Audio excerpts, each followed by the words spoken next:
I'm 27 years old. In front of me is a laptop, a cup of coffee that has already gone cold, and an Excel spreadsheet split into two columns. On the left, buy.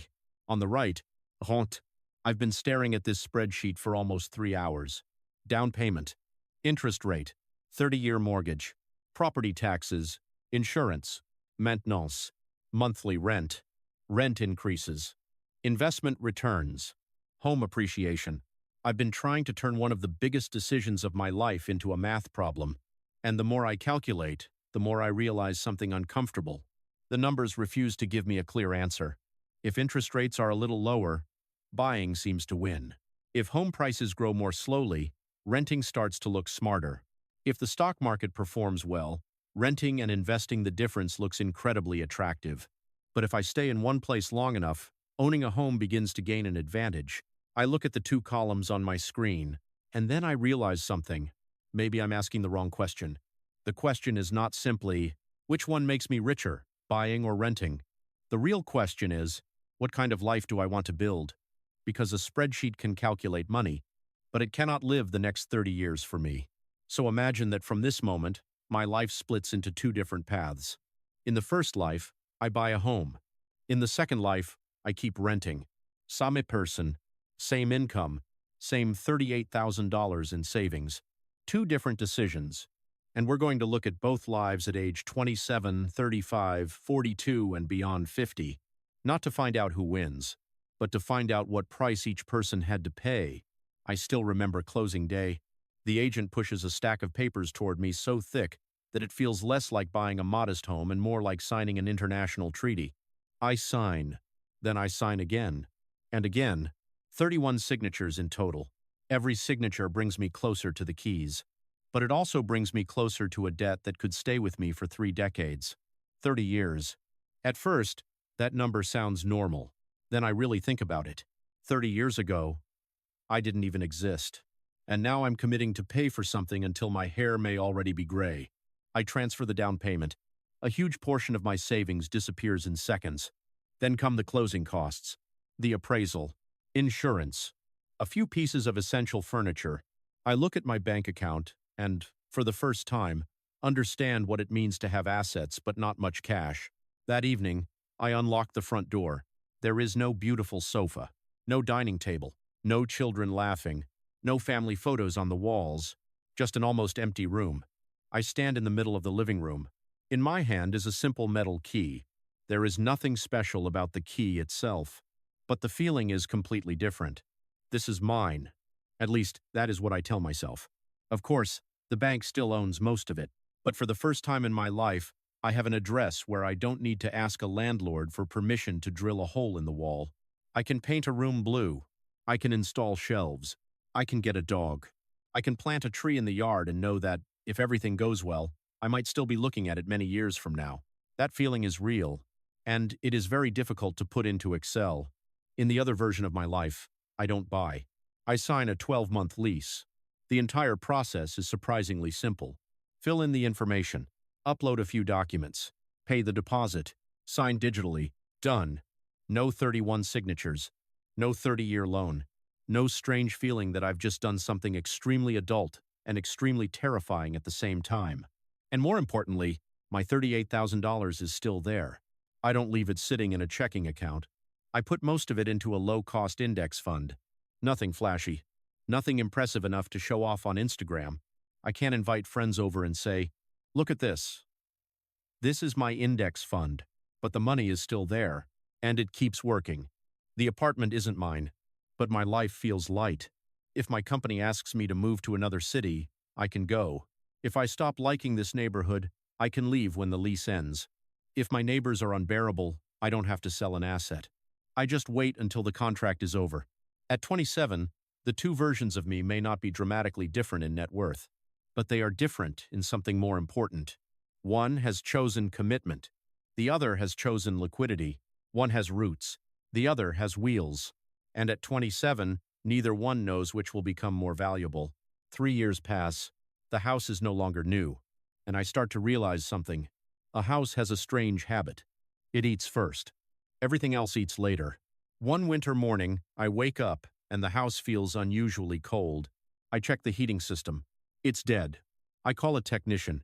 He looks at it for a while and says, "This needs to be replaced." I ask, "How much?" He says, "About $4,200. I go quiet, not because I didn't hear him, but because my brain is trying to process the fact that a machine I barely thought about yesterday has just decided to take more than $4,000 from me. When I was renting, if the heater broke, I called the landlord. Now that I own the place, I realize something very simple. The landlord is me, and the person paying the bill is also me. Then there is more. The HOA fee increases. Property taxes are adjusted. Insurance gets more expensive. Part of the roof starts showing signs of age. A faucet leaks. A door needs repair. None of these expenses destroy me financially, but together they create a completely different feeling from the day I signed the paperwork. Back then, I looked mostly at the mortgage payment. Now, I understand. The mortgage is not the full cost of owning a home. The mortgage is just the entrance fee. Then something else happens. My company offers me a new position, different city, higher salary, better title, more room to grow. I like the opportunity. For a moment, I want to say yes immediately. Then I think about the house. Do I sell? What would the transaction costs be? What is the local housing market doing? What if the house doesn't sell quickly? Should I rent it out? Who manages it? What if a tenant damages it? What if I move and end up paying rent in the new city while still carrying the mortgage here? A career decision that should have been as simple as, is this a better job? Now becomes, is this job better enough to justify rearranging my entire financial life? In the end, I say no. No one forced me. The house didn't literally lock the door and trap me inside, but I begin to understand a type of cost that is very difficult to measure. The cost of staying. In the renting version of my life, the story goes in another direction. One afternoon, I receive an email from my landlord. They're selling the apartment. I have 60 days to move. I read the email twice, not because the words are confusing, but because the apartment had started to feel like home. I know the coffee shop downstairs. I know the neighbor beneath me. I know which grocery store has the best prices. I have a rhythm here, and now one decision made by somebody else is enough to put my entire life back into cardboard boxes. This is the darker side of renting. I have flexibility, but I do not have complete control. I don't own the walls. I don't own the roof. And sometimes I don't even own the right to stay. But right around the same time, my company makes me another offer. A job in a different city. 30% more pay. I think about it for a few days. Then I say, yes. I sign the new employment contract. Find another apartment. Move. No house to sell. No agent to call. No need to predict the real estate market.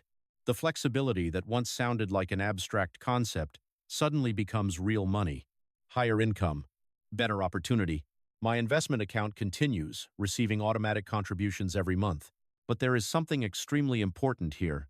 Renting does not automatically make me wealthy. If, at age 27, I had kept that $38,000 and then spent it on a car, a new phone, vacations, and random lifestyle upgrades, this story would be completely different. Rent and invest the difference only works if I actually invest the difference. If I rent and spend the difference, I don't have a financial strategy at all. And buying a home doesn't automatically make someone wealthy either.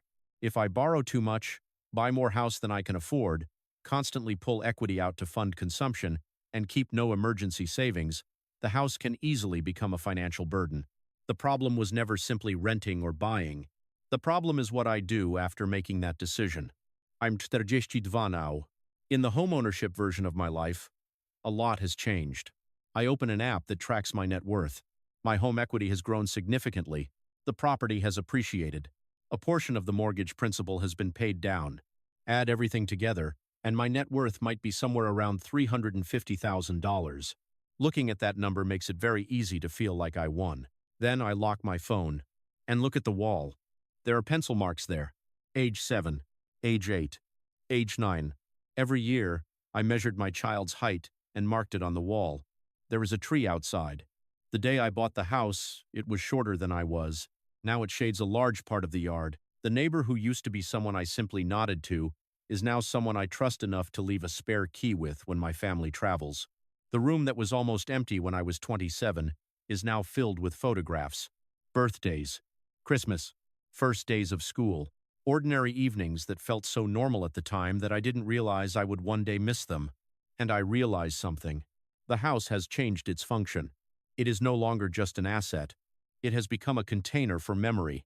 The spreadsheet I made when I was 27 had no row called "The value of your children growing up in the same place." There is no formula that calculates the value of knowing every road around your neighborhood. There is no Excel function that measures the feeling of belonging to a community. This is what people are really buying when they talk about stability. But stability still has a cost. The house is older now. The roof needs maintenance. The plumbing is no longer new. Things that once cost hundreds to replace may now cost thousands. And a large portion of my wealth is tied up in the house. On paper, I may be doing very well. But if I need $100,000 tomorrow, I can't remove a bedroom and carry it to the bank. The asset has value, but it is not highly liquid. I have deep roots, and deep roots make movement harder. In the other life, I'm still renting. My investment portfolio may now be somewhere between $280,000 and $380,000, depending on my contributions and market returns over the years. The exact number isn't the most important part. The structure is. Most of my wealth is held in assets that can be converted or moved more easily. If I need money, I can sell a portion. If an opportunity appears in another city, I don't need to sell a house first. I've lived in several cities. There were years when I worked remotely. There were periods when I moved closer to family. There were years when I spent more money on experiences. From the outside, it looks like a very free life. But freedom starts to become tiring too. One year, the landlord raises the rent by 6%. A few years later, another place raises it by almost 9%. I open the email and look at the new number. I can afford it, but it still bothers me. Not just because of the money, but because after all these years, I am still asking for permission to live inside someone else's asset. I begin to get tired of leases, tired of moving, tired of checking whether pets are allowed, tired of asking permission before changing something. And sometimes, when I look at friends who have lived in the same neighborhood for 15 years, I start to wonder, am I free? Or am I simply always moving? This is when I finally understand that freedom and stability are not free gifts. They are two things purchased with two different kinds of sacrifice. Time moves faster than I expect. I'm over 50 now. In the homeownership version of my life, the mortgage no longer feels as frightening as it once did. A large portion has already been paid off. In the best-case scenario, maybe I've paid it off completely. The day I make the final payment feels strange. 30 years earlier, I looked at the size of that loan and thought I would live with it forever. But month after month passed, payment after payment was made, and eventually it ended. I still pay property taxes. I still need insurance. I still have to repair the roof. I still have to replace broken systems. A paid-off house does not mean free housing, but one enormous monthly expense has disappeared. And more importantly, I now own a large fixed asset. I can stay. I can sell and downsize. I can leave something tangible behind for my children. I walk into the yard. The tree I planted years ago is now so large that I almost forget there was once a time when it was nothing more than a small sapling. I put my hand against the trunk, and I understand that I chose a life with roots. Roots gave me shade. They gave me belonging. But in order to grow those roots, I accepted staying still at many moments when another version of me might have walked away. In the renting version of my life, I still have a monthly housing cost. Rent after several decades is obviously not what it was when I was 27. That is a real risk. I cannot pretend it doesn't exist. But if I stayed disciplined and invested consistently for decades, my financial portfolio may now be very large as well. And I have more flexibility in how I use it. I can move closer to my children. I can spend part of the year in one place and part somewhere else. I can reduce the size of my lifestyle without needing to sell a property first. What I leave behind for my children may not be the house they grew up in. It may be an investment portfolio, a financial foundation, and a way of thinking that says a good life does not always have to be attached to one address. I chose motion. Motion gave me opportunity. It gave me experiences. It gave me the ability to change direction faster. But in exchange, I lived for many years with a degree of uncertainty that a homeowner does not experience in quite the same way. And now I return to that coffee shop at age 27. The laptop is still in front of me. The two columns are still there. Bui. Rent. But after seeing both lives, I no longer want to add a final row called Vinner, because now I understand the problem. The buyer does not win simply because they own a house. The renter does not win simply because their investments are more liquid. Each person is buying a different kind of life with a different kind of cost. The homeowner chooses roots. I trade flexibility for stability. I accept maintenance. I accept lower liquidity. I accept that I may sometimes pass on opportunities elsewhere. In return, I gain control. I gain a place that belongs to me. I gain the ability to turn an address into a family history. The renter chooses motion. I accept that rent may rise. I accept that a landlord can change plans. I accept the possibility of never fully feeling rooted in one place. In return, I gain liquidity. I gain mobility. I gain the ability to say yes faster when opportunity appears. So if you ask me today, is it better to rent or buy? The first thing I would not ask is the current interest rate. I also wouldn't start by asking how fast housing prices might rise. I would ask, which price are you more afraid of paying? Are you more afraid of being stuck? Or are you more afraid of never truly settling down? Are you afraid of having a large portion of your wealth trapped inside one property? Or are you afraid of being 65 years old and still receiving emails telling you that your rent is going up? Do you want to be able to leave quickly when opportunity appears? Or do you want to build a life so meaningful in one place that leaving becomes difficult because there is simply too much worth staying for? And there is one more question that matters even more. Will you actually live according to the strategy you choose? If you rent, will you invest the money you save? Or will you use freedom as an excuse to spend all of it? If you buy, will you stay within your means? Or will you borrow to the maximum just so you can own a bigger house and impress people who probably are not even thinking about your life? No financial choice can rescue someone with no discipline, and there is no simple rule that works for everyone. A spreadsheet can calculate a mortgage. It can model rising rent. It can estimate investment returns. It can project what a house might be worth in 20 years. But there is one cell it can never fill in for you. I look down at the spreadsheet and add one final row. Under BIY, I write roots. Under rent, I write motion. Then I close the laptop. Because in the end, the question is not which road is correct. The question is, which price are you willing to pay? And which kind of life, after living it for 20 or 30 years, will still allow you to look back and say, yes, this is the life I actually wanted. The spreadsheet gives you the numbers, but only you can decide whether you want a life with roots or a life that is always ready to move.